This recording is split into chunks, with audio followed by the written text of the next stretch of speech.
Parliamentary reporters dictation number 18 at the speed of 140 words per minute from Kailash Chandra shortened transcription number 192 193. Last 5 seconds. Ready, start. Mr. Deputy Chairman, I would like to refer to some of the observations made in the course of the debate which relate to the Defence Ministry items. There have been comments expressing concern in regard to the conditions and salaries of the officers and men of the armed forces. No one would contend that these conditions have either reached an extremely satisfactory stage, but defense, like everything else, has to be fitted into the general pattern of the country. The first question is what we can afford and what are the relative priorities. As one of the speakers said, the defense budget of this year is already 50 crores of rupees higher than last year, and it is likely to go further up if there are other difficulties. So while government keeps in view the possibility of improving these conditions, in some cases more quickly than in others, the conditions at present cannot be said to be any worse than they were before, and it is not on account of any lack of concern or consideration that we have to postpone further improvements, but it is due to the state of the resources of the country. The armed forces have undergone no physical expansion, that is to say, the strength has not been increased, but there is a considerable amount of money expended year after year because of betterment equipment, more modern equipment, and also because of rise in prices of material, military or otherwise, in the world. A specific question about the officers A specific question about the officers has been raised, and it is suggested that we can make all the lieutenant colonels full colonels before they retire, and that colonels should command battalions. We are not refusing to have this practice just because it is not done elsewhere, but normally a battalion commander is a lieutenant colonel everywhere. If we were to convert all these lieutenant colonels into full colonels, a large number of officers will get colonel's rank, and their pensions, even if they serve for 20 years, would be 100 rupees a month more than the others, and at the present moment the country cannot afford it. Another point raised was that they are retired so early that it is a hardship. It is true that they can retire at 40, but most of them do continue in the services. The age of retirement, as against in private industries, is early. It is not necessary for me to labor this point much further except to inform the House that these promotions and other appointments inside the armed forces are made with extreme care according to established procedures and is not done in a haphazard way. There have been few complaints about these matters, and government is satisfied that these promotions are made with due consideration to all the circumstances mentioned here.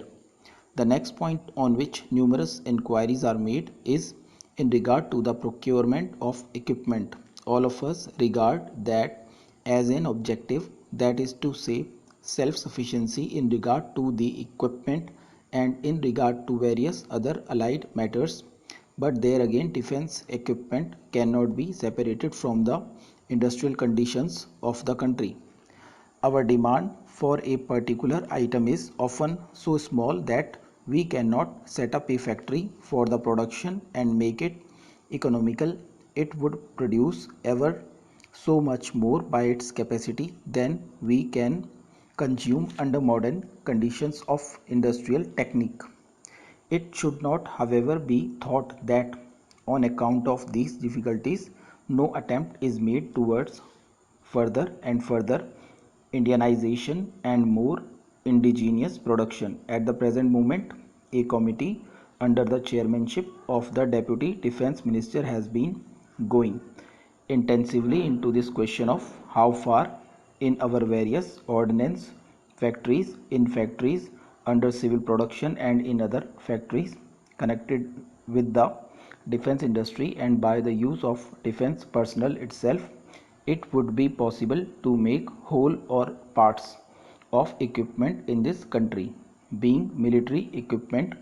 Apart from giving a general idea, neither the category nor the numbers of them may be published, but this is a matter that is receiving the continuous attention of the Defense Ministry in all its branches, and we hope that in the 12 months ahead we will be able to make considerable progress. I hope the House will accept this statement and the efforts that we are making as a planned effort in the direction of self-sufficiency.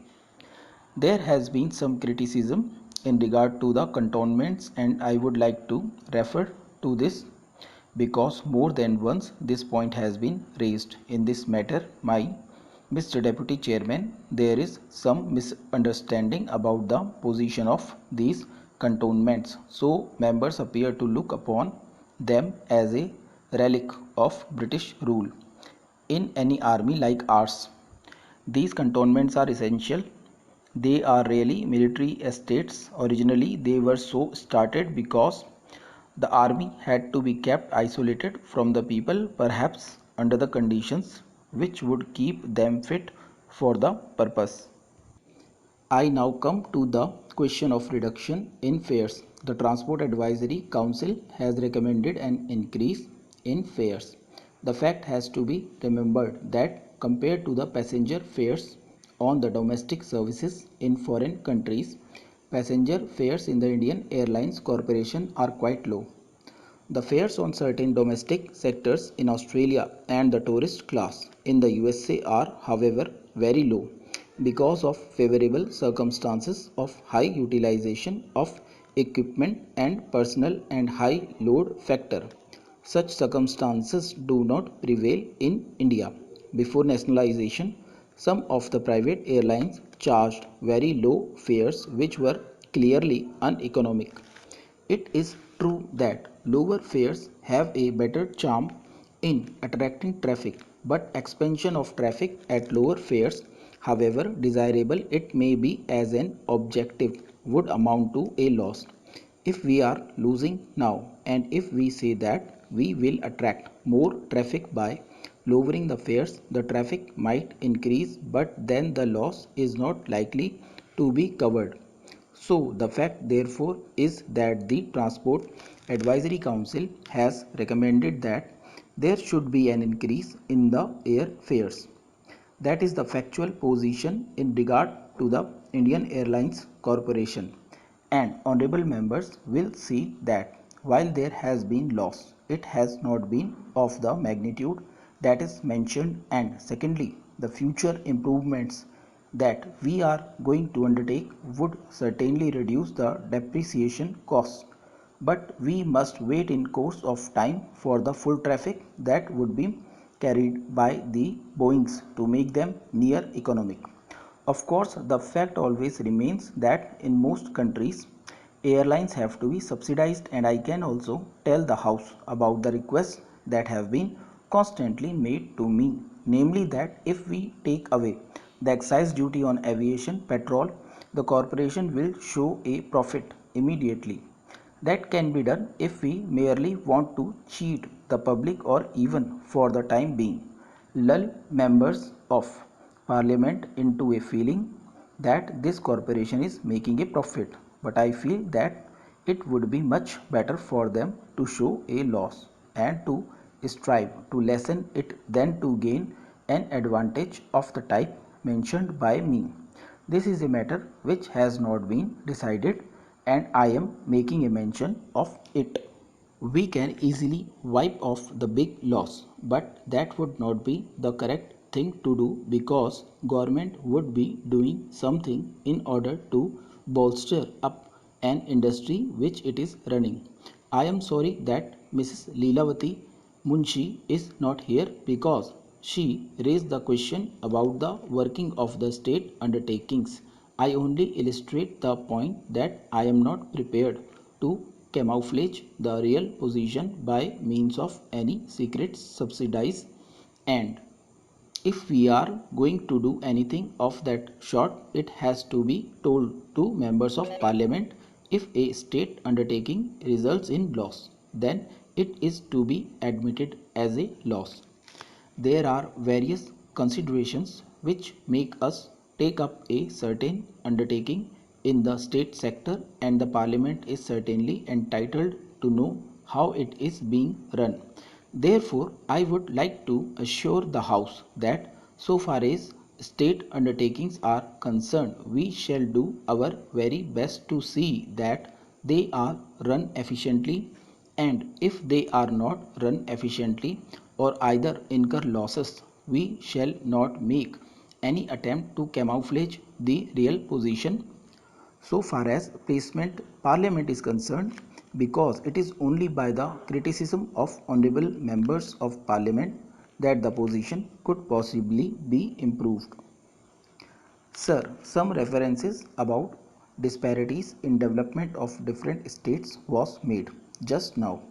All that I can say is that the 8th plan has taken this matter into account, but disparities exist not merely because of neglect of government but also because of certain natural factors. We can only try to overcome them in parts. We cannot altogether eliminate them completely.